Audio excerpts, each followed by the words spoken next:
Hey, Andy. Good morning, Melanie, and how are you? You're glowing today. Oh, well, the sun's shining in Lampeter. Spring has arrived. Lucky you. It's a bit cold here today. It's gone wintry again today. Hey, Uh, there we well, go. the daffodils are out. Yes, indeed. There's even Indeed. some blossom on the trees. There's How primroses in the wonderful. grass. Easter is coming. Yeah, well, Mothering Sunday before that, of course, which is what we're talking about today. It is, it is. And today's gospel reading, John 19. Yeah, just a few verses. Yeah, that little insert. And I know I was reading one or two books, and they were sort of almost saying, why is it here? Is it necessary for the story? But I think if you study it, it is. It's kind of interesting, coming straight after the soldiers and what the soldiers are interested in, and yet how Jesus then responds to that sort of contrast with the Mm, soldiers. mm. There you go. You've got the soldiers. Um, they're going to profit from Jesus's death. They're being barbaric, and then you get the devotion of Mary and those ladies with her. So I think this is all about Jesus, though. Although, yes, whereas the majority of the male disciples have gone, clearly not John because he's still Yeah. there, but the majority of the others we assume have gone. Anyway, you've got the women that are left, but I don't think this passage is about the women not as the direct focus. I think this is all to do with the character of Jesus and how he is ordering life for the future in the church. And looking backwards, I think it's Carson um, makes the point that actually there's an element of God's plans being fulfilled. There is an element of Old Testament fulfillment as well in this incident, um, which comes down with verse 26, 27. There's a sort of um, fulfillment of the commandments that Jesus also is fulfilling the law here as well. Yeah, in loving your father and your mother and, respecting them and doing the best thing for them. And I think that's absolutely key here is that Jesus is doing the best thing for Mary. And the best thing actually um, is not the first thing that you immediately drop in on, because you could see it on a very basic level. So here's John, the beloved disciple. Here's his mother, and Jesus is putting her into his care. That's a lovely thing to do, isn't it? But And just there, what's also interesting is in 26, woman, here is your son, is also it's a legal phrase of adoption, and that, yeah, you could carry on now, but that makes where you're going even more pointed. So go on, carry oh, on. because Sorry. I was about to say, because that would be the thing you would do if you were the only child and Mm, you were going and leaving your mother without anybody to care for her. But Jesus isn't the only child, is he? Because we've come across Mary before with his brothers and sisters yeah, during his yeah. life. Um, Going to because they think he's gone mad to take him home to look after him, um, things like that. So he's not the only child of Mary. No. I mean, some people say, okay, well, maybe those other siblings were Joseph's from a previous marriage, but even so, he would be able to entrust Mary to them, but he's not. He's entrusting Mary to John. So Yeah, what's going on? Because she's still in a good relationship with those other children.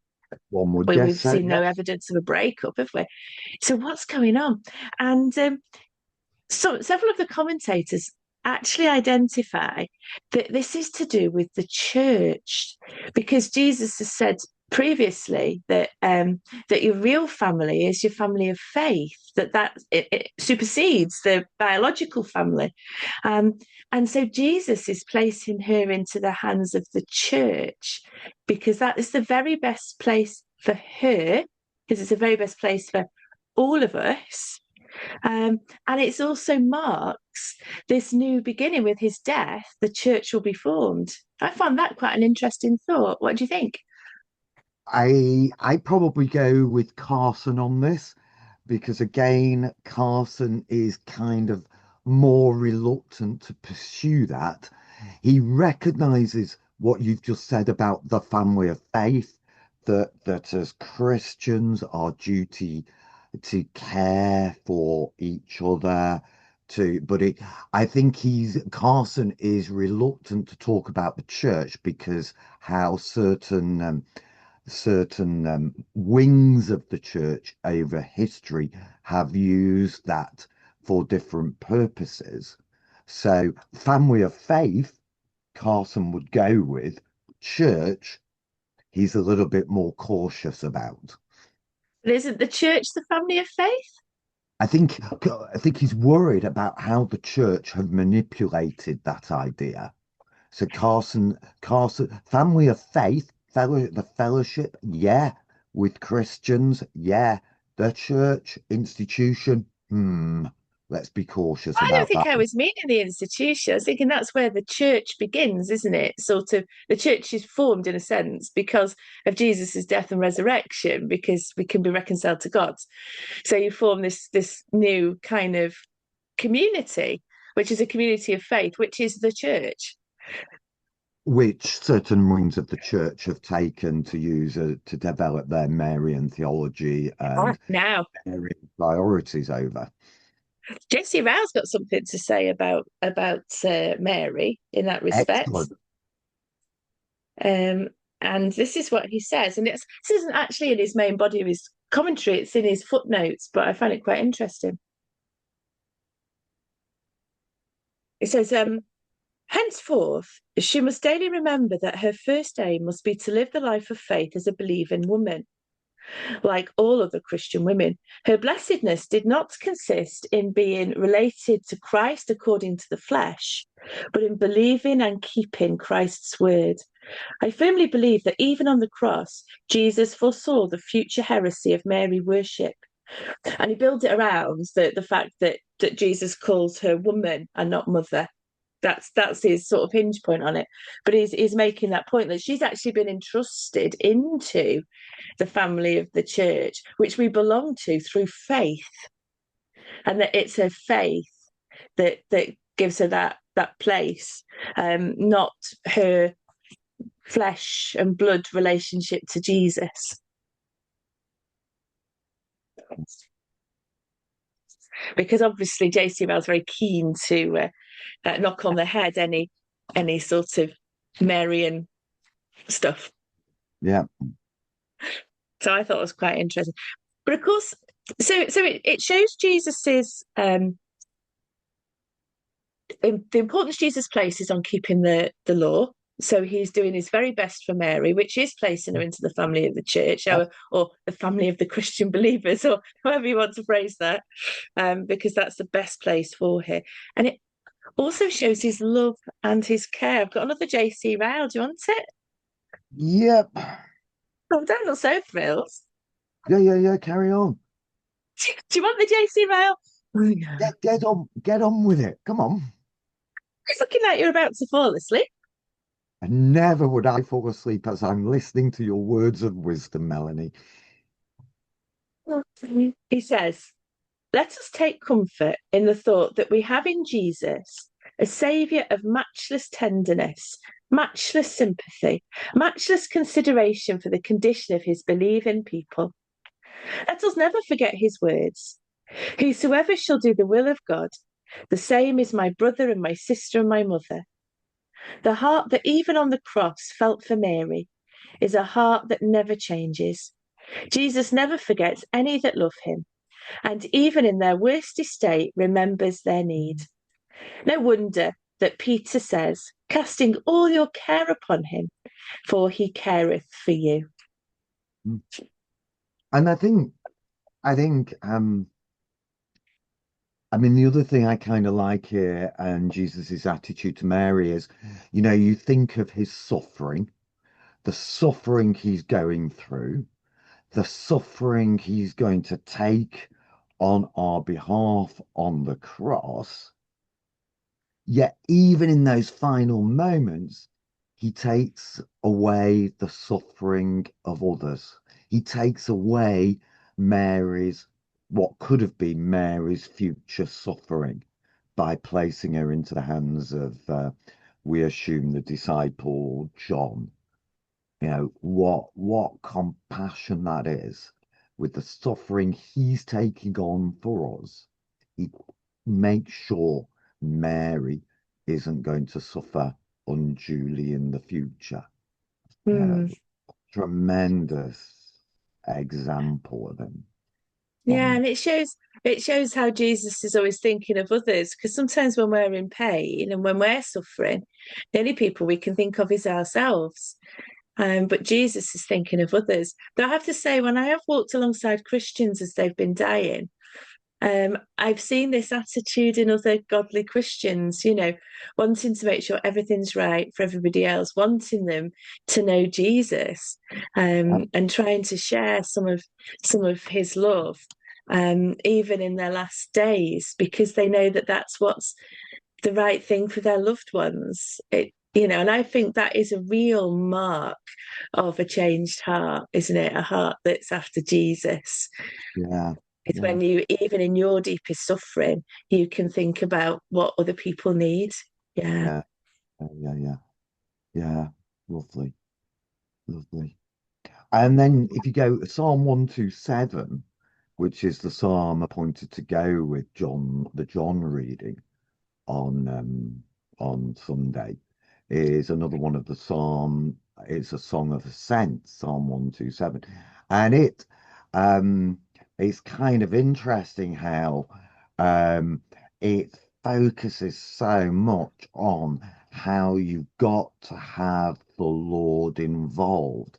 The Lord isn't involved. Everything we do is going to be in vain. So unless God builds the house, unless God watches over the city, unless God blesses our work and our families.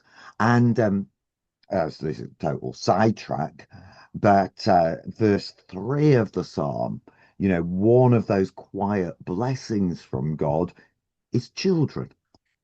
You sort of think the sort of almost the irony of putting that with this particular interchange. Um, but it's God's at the center of it all. And that's something, as we said right at the very beginning, we need to remember with verses 25 to 27 of John 19. And the psalmist just reinforces that. And so, blessed is the man whose quiver is full of them. Yes. Though actually, it's interesting, isn't it? Because we're preaching on Mothering Sunday, and it's a Sunday that many people find very difficult for all sorts of reasons. And they may find it difficult because they haven't got a quiver of kids, or because they've had a difficult relationship with their mother, or they've just Yeah. lost their mother, or whatever. And I think that's why it's quite helpful here to focus on Yeah. Jesus, Yeah. um, and caring for his mother. And it's an interesting thing to explore as Christians, isn't it? If you've got a difficult relationship with your mother, how do you keep the commandment to honor your father and your mother? Yeah. Yeah. And what should we be doing to fulfill that in Yeah. in trying circumstances? And that's actually something to explore, because it's a real situation, isn't it, for many Christians? Yeah. We don't want Yeah. to make Mothering Sunday all saccharine, do we? You're looking at there's real issues here, real family issues, and Yeah. how do we tackle them as Christians in a godly way? And that's what's got, I mean, I know we don't like to do this, and it maybe contradicts some of the stuff we've said earlier. That's why sometimes, actually, looking at Mary here can be kind of interesting because, just think of the context Mary's in.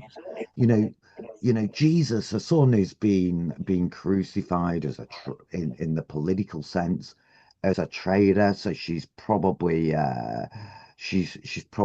guilty by association. She could be on her own, but the family rally round her at this time. The mother, sister, wife of Clopas, Mary Magdalene, all go with her. She doesn't go alone. And where does she go? She goes to Jesus. So there's all this going on, this guilt maybe of of of of of how she may be feeling, the situation that she's in. But where does she go? She goes to the cross. And even when everybody else has fled, the disciples have legged it, Mary, the mother, is there at the foot of the cross. And And we do need Jesus, to focus everything on Jesus. She's focused on Jesus. We need to focus on Jesus as we yeah. look at the passage. And what does Jesus provide for her? He provides just what she's going to need at that time. So Mm. yeah, Mary's suffering. Mary's probably going through, and even the grief of losing her eldest son unfairly, unjustly, the shame of that. Where does she go? She goes to the cross, to the foot of the cross. And what does Jesus provide for her? He provides for her just what she's going to need. It is interesting though. Where are the other children? Yeah, I'd not really thought about that until this morning. Where are they? I yeah, mean, they yeah, come good in the end. At least some of them do, don't they? They come to faith and they come good in the end. But where are they at this point? Their yeah, brothers on the cross, their mothers going through terrible pain. Absolutely no evidence that they're there. Because if they were there, you would think they'd object to what Jesus has just said to John. yeah, They'd be like, hang on a minute, we'll take responsibility. She's our mother. But where are yeah, they? Where are yeah, they? yeah. And I think there's a spiritual point to be made there as well, is actually where are we looking for our hope and our confidence? Are we looking to the things of this world, to our earthly family, especially if our earthly family aren't believers? Or are we looking to the Lord and to the new family that He's given us of fellow believers? There's all of that going on, isn't there? Yeah. Well, enjoy yourself when you preach on this next week.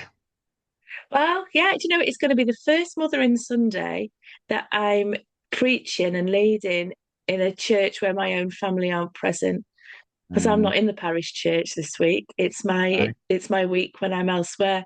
So it's the first time in all of my ministry that I won't be with my kids in church. Yeah, yeah. I haven't had that pleasure for 5, 6 years. There we Yeah, go. yeah. So, but anyway, I hope I'll have a happy. They're taking me out for dinner later. So, They're going to take you out for dinner. yeah, well, they've arranged it anyway. Oh, good, good, good. And then will you have the rest of Sunday off, or will you have to do something after lunch?